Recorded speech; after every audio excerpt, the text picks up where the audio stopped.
নমস্কার দর্শকবৃন্দ, আপনাদের আজকে একটা আপডেট দেওয়ার জন্য ভিডিও আপলোড করছি। আপডেটটি হচ্ছে ফারাক্কায় যে নতুন 4 লেন ব্রিজের কাজ চলছে সেই কাজের অগ্রগতি সম্পর্কে আপনাদের কাছে আজকে আমি ইনফরমেশন দেব। বিভিন্ন সূত্র মারফত যে তথ্য আমরা পাচ্ছি সেখানে দেখা যাচ্ছে যে দুদিক থেকেই, মানে ফারাক্কার মালদার দিক থেকেও বা ফারাক্কার এই মুর্শিদাবাদের সাইড থেকেও যে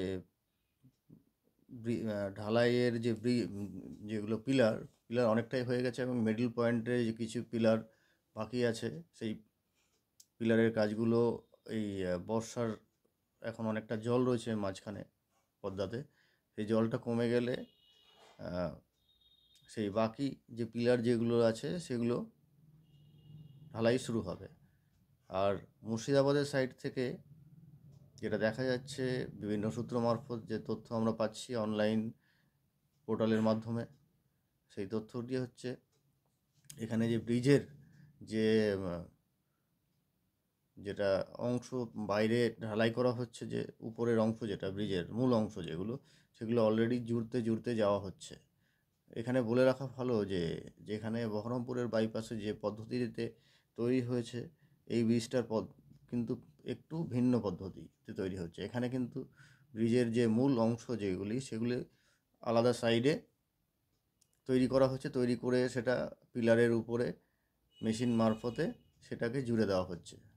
তো এখানে প্রায় 2 কিলোমিটারের মতো প্রায় মুর্শিদাবাদ সাইডে জোড়া অলরেডি কমপ্লিট হয়ে গেছে।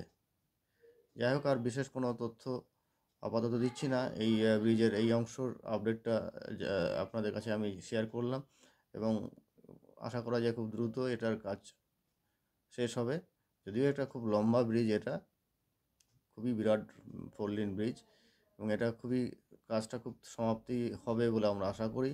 এবং তাহলে যে ফারাক্কার যে তীব্র যানজট হয় আমরা জানি, 2 লেন ব্রিজের উপরে যান চলাচল করে ন্যাশনাল হাইওয়ে, সেটা থেকে মানুষ চিরতরে মুক্তি পাবে। যেমনটি করে বহরমপুর বাইপাসের ক্ষেত্রে ঘটেছে, ঠিক সেম ঘটনা ফারাক্কাতেও আমরা লক্ষ্য করব। সেটা হয়তো সময় লাগবে আরও। আমার যেটা এক্সপেকটেশন সেটা হচ্ছে মিনিমাম আরও 1 বছর এর তো লাগবেই।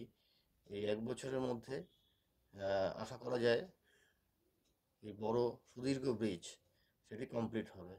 যাই হোক, এই তথ্যটি আপনাদের কাছে শেয়ার করে খুবই আনন্দিত উপভোগ করছি, মনে করছি নিজেকে। আর বিশেষ কোনো কথা বলবো না, ভিডিওটা শর্ট রাখলাম এবং আপাতত শেষ করছি। নমস্কার।